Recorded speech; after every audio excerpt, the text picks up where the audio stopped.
मुस्लिम personal law board के सदस्य मौलाना खलील रहमान सज्जाद नौमानी ने एक ऐसा बयान दे दिया है जिसे सुनकर हर भारतीय को दुख होगा और गुस्सा भी आएगा, चाहे वो हिंदू हो कि मुसलमान हो कि सिख हो कि ईसाई हो। अब आएंगे हम मौलाना नौमानी का चैप्टर लेकर। मौलाना साहब आज क्यों याद आए हैं रुबिका लियाकत को, मैडम जी को?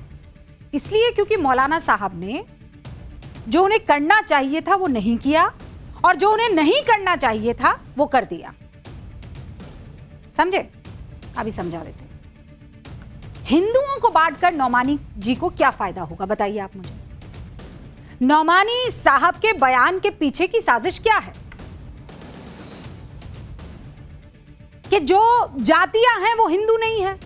30 साल का मेरा अनुभव ये बताता है। नौमानी साहब ये कह रहे हैं पूरी दुनिया में भारत की पहचान किससे है, मुझे ये बताइए।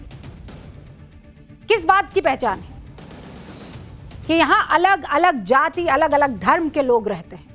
यूनिटी इन डाइवर्सिटी यानी विविधता में एकता, यह हमारा देश है।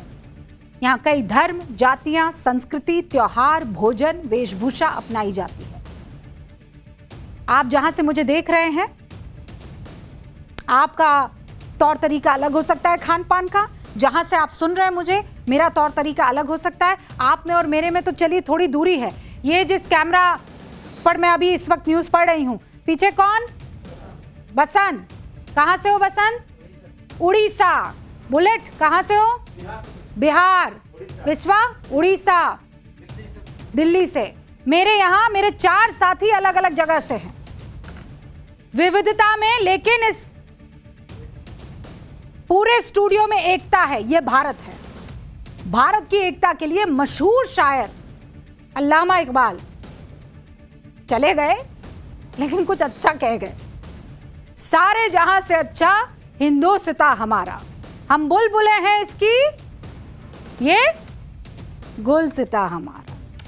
यानी विविधता इस देश की सबसे बड़ी खूबसूरती है। लेकिन अब ऐसा लग रहा है कि कुछ लोग इस विविधता की बजाय विभाजन को अपनी ताकत बनाने में जुटे हुए हैं।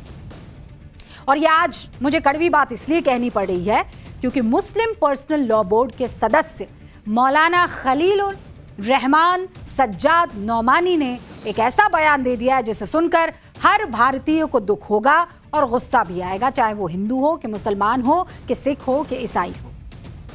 मौलाना सज्जाद नौमानी ये दावा कर रहे हैं कि भारत में दलित, जाट, गुर्जर, तमिल कोई भी हिंदू नहीं है। अरे ये क्या बात हुई? अगर वो हिंदू नहीं है तो क्या है फिर? क्या है? हाँ, दलित हिंदू नहीं है, जाट हिंदू नहीं है, गुर्जर हिंदू नहीं है, तमिल हिंदू नहीं है। भारत के ज्यादातर आदिवासी हिंदू और अपनी पारंपरिक आस्थाओं से पालन करते हैं। दलित समाज में भी कई धार्मिक पहचानें हैं, लेकिन इनमें से करोड़ों लोग खुद को हिंदू मानते हैं। और वैसे भी भारतीय संविधान में अनुसूचित जाति और अनुसूचित जनजाति को सामाजिक श्रेणी में माना गया है। ये धर्म के नाम पर अलग नहीं किए गए हैं। सामाजिक श्रेणी। और ये मैं इधर उधर की बात नहीं कर रही हूं, संविधान की बात कर रही हूं। न्यूज की पाठशाला में हम किसी व्यक्ति या समुदाय के खिलाफ नहीं है, ये मैं आपको ताल ठोक के कह सकती हूं। किसी व्यक्ति, किसी समुदाय के खिलाफ नहीं है, बल्कि विचारों की जांच करते हैं। हम विचारों की मुखालिफत कर सकते हैं। और यह बयान खुलेआम भारतीयों को तोड़ने की साजिश जैसा लगा। सबसे बड़ा सवाल यह है कि आखिर मौलाना नौमानी के पीछे या इस विचार के पीछे मकसद क्या है? क्या मकसद है, यह जानना जरूरी है।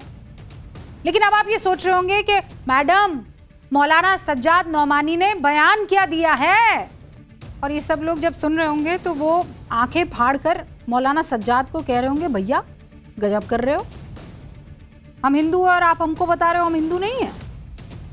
मौलाना सज्जाद नौमानी ने एक डिजिटल प्लेटफॉर्म मिल्लत टाइम्स के मंच पर यह बयान दिया।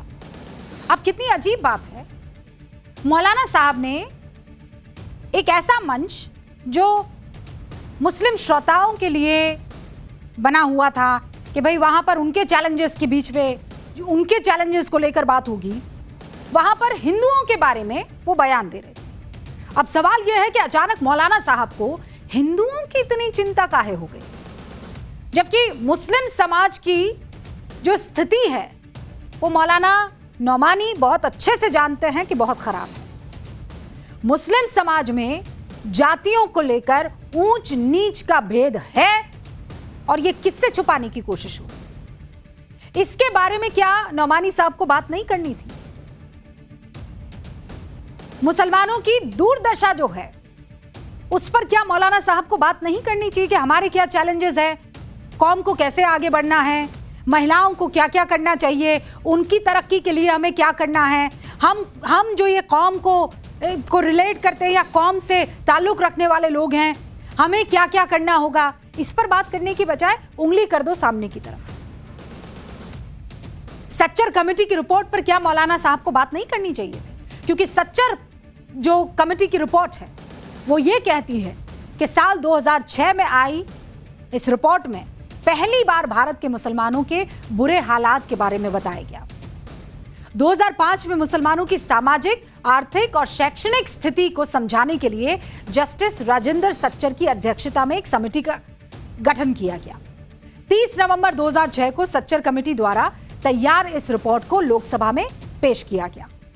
6 से 14 साल की आयु समूह के 1/4 मुस्लिम बच्चे या तो स्कूल नहीं जा पाते या बीच में ही पढ़ाई छोड़ देते हैं, सच्चर कमेटी की रिपोर्ट ने बताया। आंकड़े बदले हैं, ये 2006 की रिपोर्ट में आपको बता रही हूं। उस वक्त की स्थिति क्या थी मैं बता रही हूं। जो मैट्रिक्स है उस स्तर पर मुसलमानों की शैक्षणिक उपलब्धि 26% के राष्ट्रीय औसत के मुकाबले केवल 17%। केवल 50% मुस्लिम ही मिडिल स्कूल पूरा कर पाते हैं, जबकि राष्ट्रीय स्तर पर यह आंकड़ा 62% का था उस वक्त। आर्थिक तंगी के चलते समुदाय के बच्चों को बचपन में ही काम या हुनर सीखने में लगा दिया जाता था। यह उस वक्त की फाइंडिंग्स थी। सरकारी नौकरियों में मुस्लिम समुदाय का जो की भागीदारी थी वो केवल 4.9% थी। इसमें भी ज्यादातर निचले पदों पर थी। संपत्ति और सेवाओं की पहुंच के मामले में भी स्थिति बहुत कमजोर पाई गई थी। जो गांव के इलाके हैं वहां मुस्लिम आबादी के 62.2% के पास कोई जमीन ही नहीं थी और राष्ट्रीय औसत क्या था? 43%। यानी जिनके घर शीशे के होते हैं वो दूसरों के घरों पर पत्थर नहीं फेंकते। नौमानी साहब, हमारे घर जो शीशे के हैं उनको पहले हमको मजबूत करना होगा, सीमेंट का बनाना होगा। हमारे यहां की ऊंच नीच को पहले हमें ठीक करना होगा। पहले अपने घर में क्या चल रहा है उसकी बात की जानी चाहिए और उसके बाद किसी और कौम, किसी और धर्म, किसी और जाति की चिंता होनी चाहिए। मौलाना सज्जाद नौमानी के बयान दूसरे मुस्लिम स्कॉलर्स किस तरीके से देख रहे हैं, हमने ये भी पता करने की कोशिश की। इसका सियासी पहलू है क्या, ये भी आपको बताऊंगी, लेकिन पहले सुनिए क्या कह रहे हैं। मौलाना सज्जाद नौमानी को चाहिए कि पहले जो मुसलमानों के मसाइल हैं उस पर ध्यान दें। जो मुस्लिम महिलाओं की दुर्दशा है या फिर जो मुस्लिमों में फिरका वाराना चीज़ें हैं या मुस्लिम लड़के लड़कियों में एजुकेशन की जो कमी है उस पे काम करें।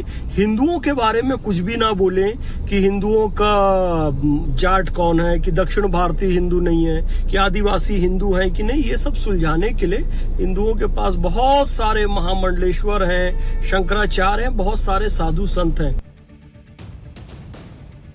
तो मौलाना सज्जाद नौमानी ने अपने बयान में कहीं भी मुस्लिम समाज में ऊंच नीच की खाई के बारे में तो एक शब्द भी नहीं कहा। एक तरफ मुसलमानों को धार्मिक तौर पर बराबर माना जाता है, लेकिन यह भी कई तरह से बटे हुए हैं, यह आपको जानना होगा। It's a fact. मुसलमानों में भी जातियों और आर्थिक आधार पर बहुत असमानता है, बहुत बड़ा वो भी चैलेंज है। मुसलमानों में मुख्य रूप से 3 जातियां हैं, अशराफ, अजलाफ और अरजाल। ये 3 हैं। और आपको जानकर हैरानी होगी, अशराफ जाति के लोग पसमानदा मुसलमान यानी अजलाफ और अरजाल समाज को निचले स्तर का मानते हैं। अशराफ मुसलमान वो मुसलमान हैं जिनका संबंध मौजूदा समय के हिसाब से विदेशी जो वहां के मुसलमान हैं उनसे होता है, डायरेक्ट डिसेंडेंट्स जिसे कहते हैं ना। इनमें से 4 प्रमुख जातियां हैं, सैयद, शेख, पठान और मुगल। इन्हें एलीट क्लास वाला मुसलमान माना जाता है। इनकी आबादी 10% से 15% है। फिर अजलाफ, जो स्किल्स वाला काम करते हैं ना, जैसे कपड़े सिलने वाला या धोने वाला, बाल काटने वाला, इनकी आबादी 40 से 45% है। और इसी तरह अरजाल, जिसमें दलित शामिल है। और यह कहा जाता है कि इनमें बहुत से ऐसे हैं जिन्होंने इस्लाम कबूल किया। और ऐसा बताया जाता है कि यहां पर भी 30 से 35 जो है प्रतिशत इनकी आबादी है, साफ सफाई का काम करते हैं। भारत में जब मुस्लिम शासकों ने राज किया तभी से ये अलग अलग धर्मों के लोगों ने अपना धर्म परिवर्तन करना शुरू किया, इस्लाम धर्म को अपनाया और उसके बाद ये जातियां दिखी। अब आप देखिए कि इस्लाम सभी मुसलमानों को एक समान मानता है।